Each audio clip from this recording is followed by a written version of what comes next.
on Enlightened World Network. And today's topic is cleaning and decluttering, and how in the process of creating order, there's first expended chaos most often. And we get to look at that phenomena together and see how best to navigate that. And before we get started, let's take a minute or two to get present. Let's take a deep breath in through your nose and hold it. And imagine clean, crisp oxygen flooding your lungs, flowing into your bloodstream, nourishing all your cells, all your organs, bringing vital life energy to your body and being.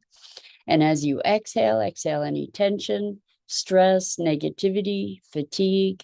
And now let's take another deep breath in through your nose and hold it.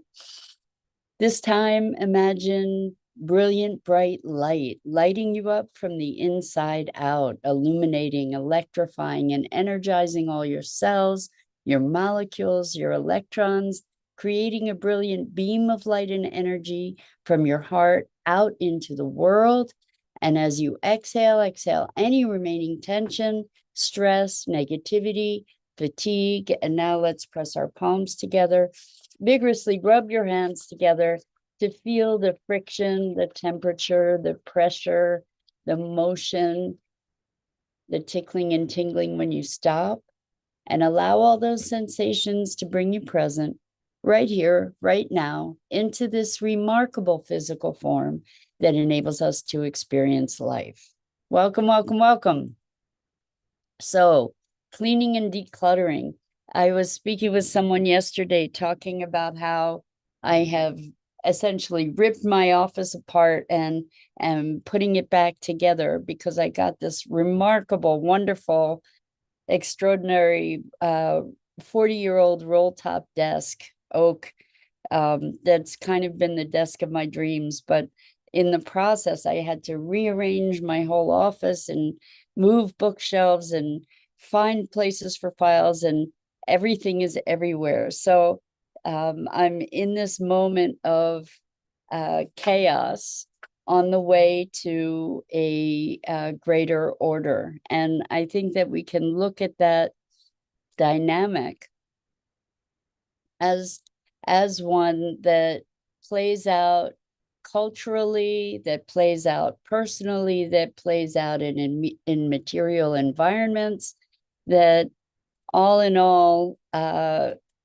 chaos sort of precedes new order. Or when there's a shifting of order, we first need to disassemble the existing paradigm, right? So in the face of that chaos, it's very easy to become overwhelmed. And how can we face that? How can we address that in a way, that overwhelm, in a way that is life affirming, that leads us in the direction of our intentions and doesn't paralyze us? It's challenging. I think the notion of self-care becomes even more important in these times of chaos, whether it's self-created, like if you're tearing a room apart to reorganize it, or whether it is culturally with all the challenges that we face as a collective population. How do we manage ourselves? How do we care for ourselves in these times of chaos? So what I find is I personally fluctuate between hyper attention and just needing to back off, being on paralysis. And there's a point where you might literally find yourself walking in circles, trying to navigate the chaos. And it could also be a figurative experience where we're walking in circles, where we just seem to not be able to get out of our own way. And at those times, as much as we might feel pressured to complete, fulfill, continue with whatever it is, whatever the project is at hand, we might have a deadline, we might have other people even pressuring us or exerting their will and desires. I find that it's really important to take a moment, to take time and find a space, a way to calm ourselves.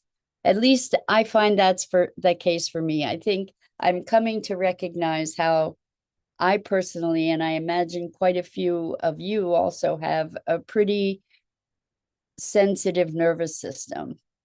And I'm coming to be more and more respectful of that sensitivity and to recognize it before pushing myself off the edge of a cliff. And I'm wondering if you have the same kind of sensibility where you push and push and push and push, and then you're over the cliff before you know it. And then it takes a long time to come back, to recover.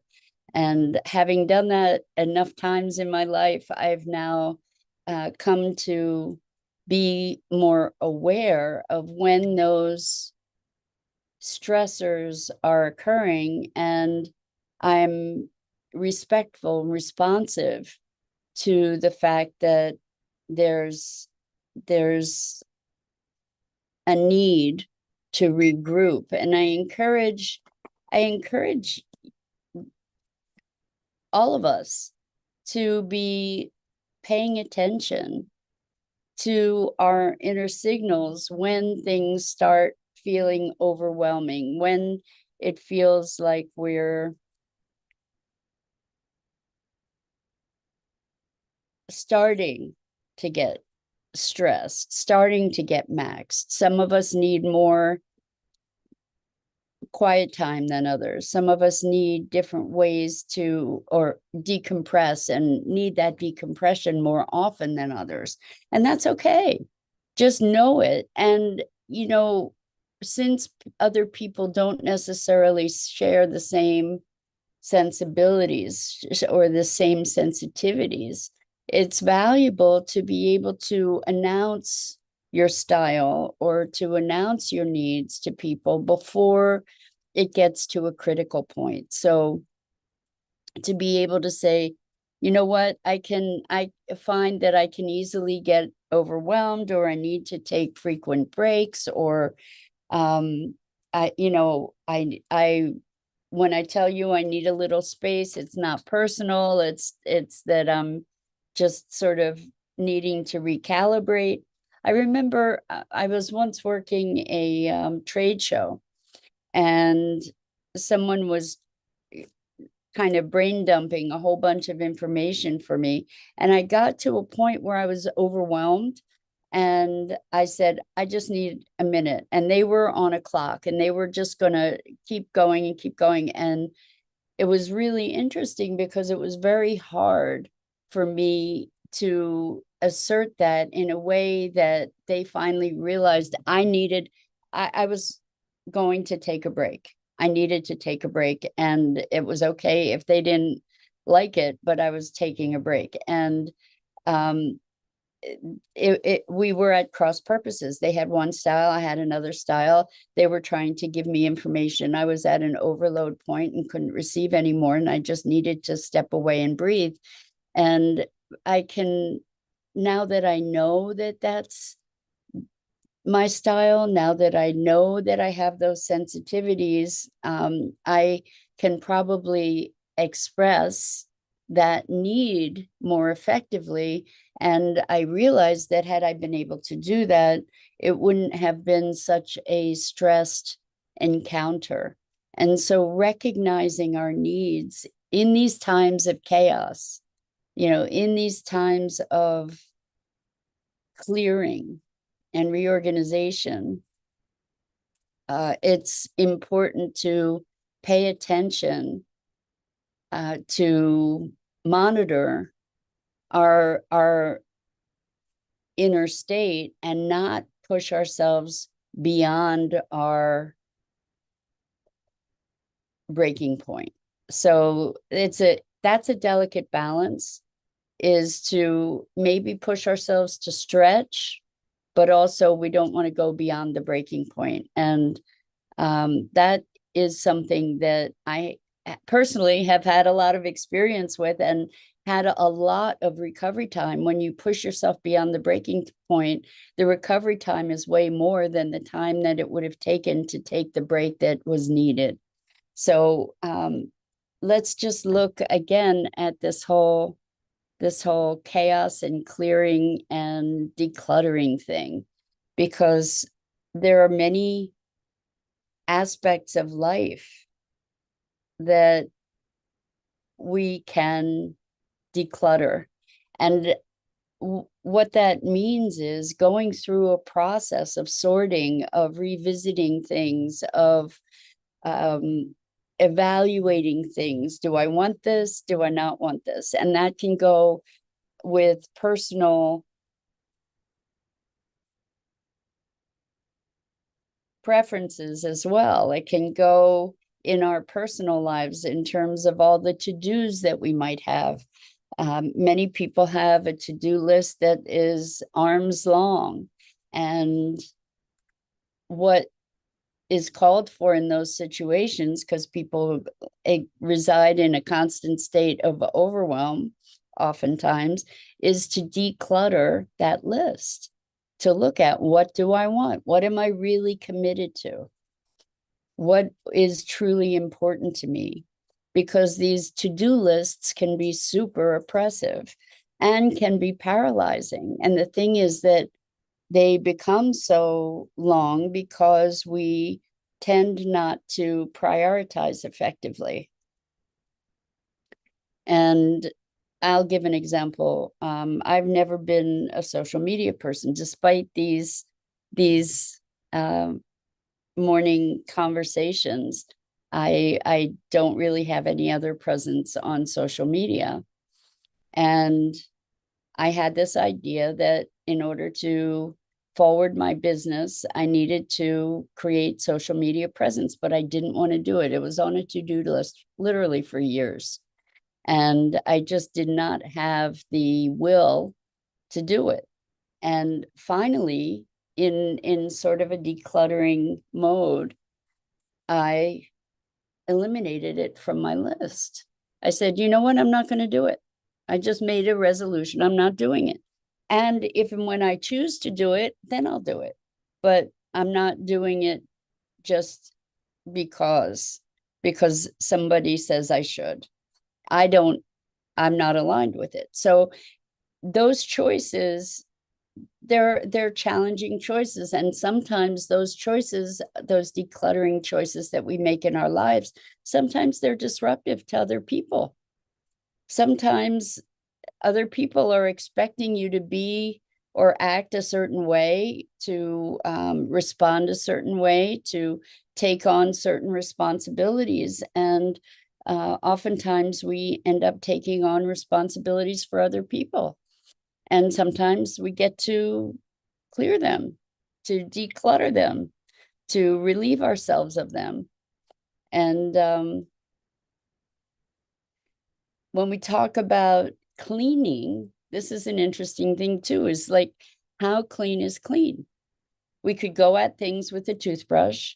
We could go at things with a light feather dusting. We could just, there are degrees for how much we're going to engage, how deeply we feel the necessity to engage with the clearing or the cleaning or the decluttering. There may be things, maybe corners that you're not ready to get to yet, or you may be in a place where you have this sense of revitalization and energy, and you can go through things at a greater depth. And the same thing with self-assessment, self-growth, self realization, where we have different energies at different times to be able to really delve into the corners, nooks and crannies of our lives, whether they be in our physical environment or our mental, emotional, spiritual environment. It's the energy of spring. It's so interesting. So I was speaking with somebody yesterday, and they were telling me that a whole bunch of their clients, as I was saying, oh, I've torn apart my office, I'm redoing everything. They said that they have a bunch of clients who are doing the same thing. And then it occurred to me, it's spring. It's spring. And isn't it interesting that we talk about spring cleaning? Because it's a revitalization. There's an energy of newness. There's an energy of active growth and change happening. And why not capitalize on that when we have the opportunity? You know, where winter typically is an inward place, where spring is new energy, new life, new expression. And so it can be kind of chaotic. You know, there's all this life happening all over the place, all this newness popping into the world. And like clearing, cleaning, eventually we get into a place where there's a greater sense of rhythm.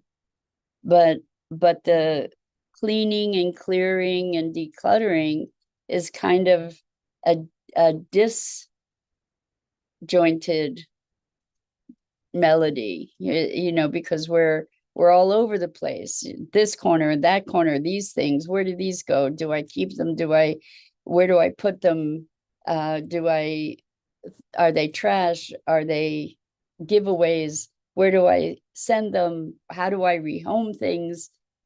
Lots and lots of considerations. And again, many of us, I imagine, like myself, need to come back to a place of finding that center, finding that balance in the midst of the chaos that, as we said before, can be so overwhelming.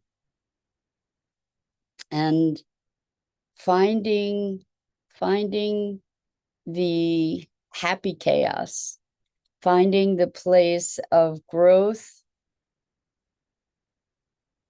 without,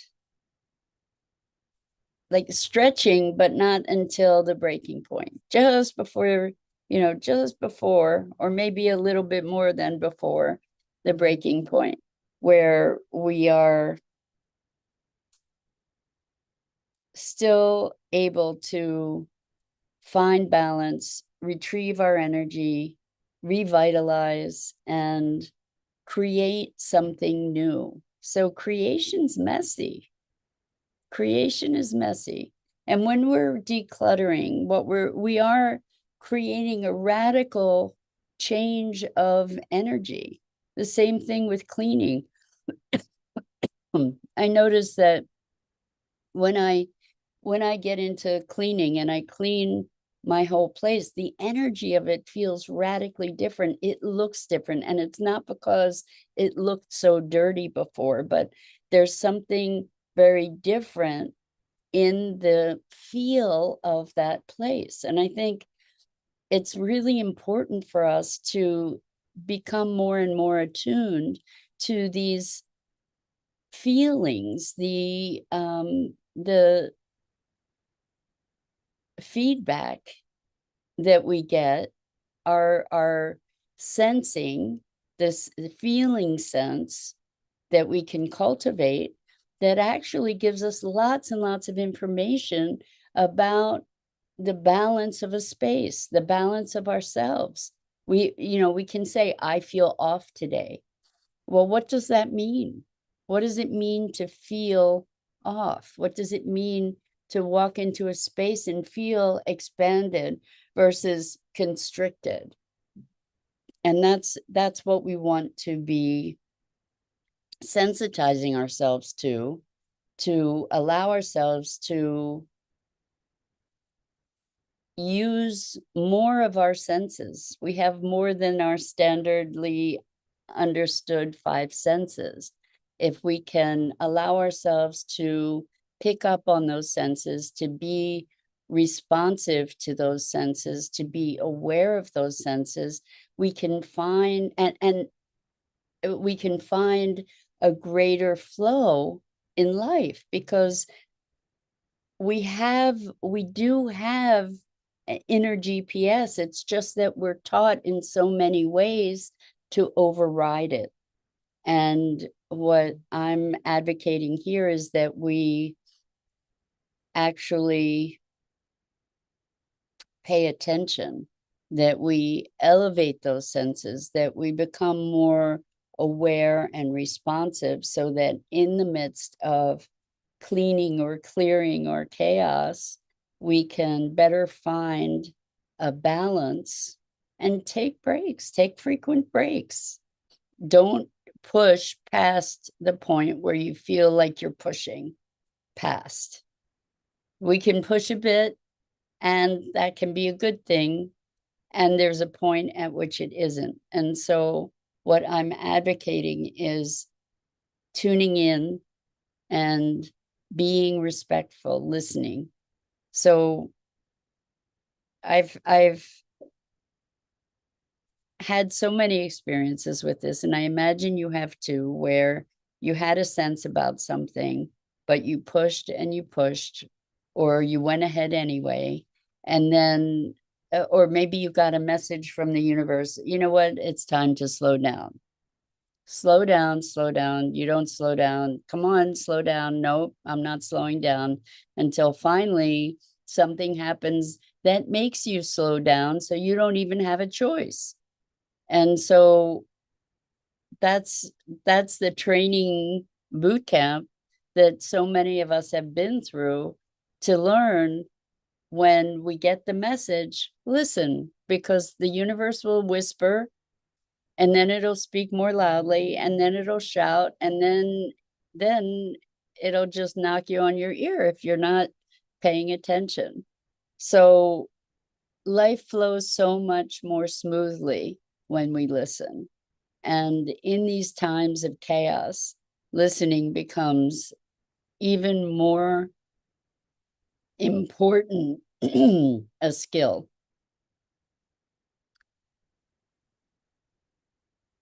And I call it a skill because these senses, these other ways of knowing and perceiving, are available to us, and we can cultivate them. And while our culture teaches us to ignore them, truly, actively teaches us to ignore these other senses, like with phrases like, just do it. Like, it doesn't matter how you think, it doesn't matter how you feel, just do it. At some points, there may be value to that. And let's pay attention. Let's become more mindful. Let's become more present and respectful of the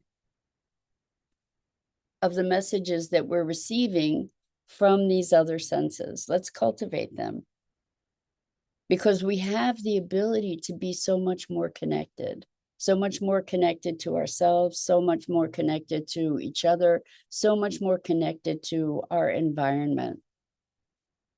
And as we cultivate those connections, whole new worlds open up of possibility, of expression, of a tremendous richness that makes life so much more fulfilling, and delightful. So that's it for today. I'm Mira Rubin. This is the Core Connection, and I go live here each weekday morning at 9 a.m. Eastern on the Enlightened World Network Facebook page and YouTube channel. And I invite you to please like and follow the Enlightened World Network Facebook page and YouTube channel and mine. The links are in the description. And as always, it's a tremendous pleasure and privilege to share these morning musings on what it is to be human. So until next time.